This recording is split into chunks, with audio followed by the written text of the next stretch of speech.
nella nostra economia. Certo, non di tutte le imprese, perché vi sono imprese, capacità produttive che sono fortemente diverse. Insieme a questa crisi abbiamo assistito anche al scomparire della piccola e piccolissima impresa, in qualche caso anche della microimpresa.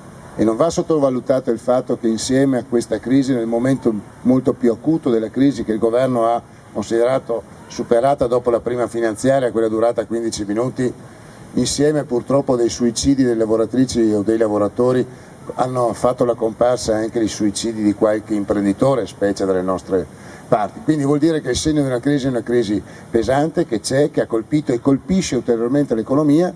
Il problema è come se ne esce.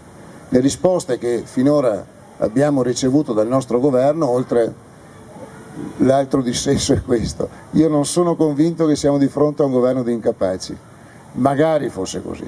È un governo che ha deciso scientemente, coscientemente, certo in qualche caso anche può apparire incapace, come può apparire incapace quel ministro dell'economia, non dell'economia, della politica industriale, che ha deciso a metà dell'anno di togliere gli incentivi per le imprese che erano legate alla green economy. Può sembrare incompetente, ma anche lì non c'è incompetenza, se si pensa che dietro questa scelta qui c'è una lobby molto più potente, molto più consistente, che era quella del nucleare, che alimentava ovviamente in contrapposizione all'energia pulita questa condizione. Purtroppo siamo di fronte a un governo, e finisco, che ha fatto molto, e ha fatto molto per impoverire questo Paese, ha fatto molto per rendere ancora più drammatica la situazione di diseguaglianza che esiste nel nostro Paese.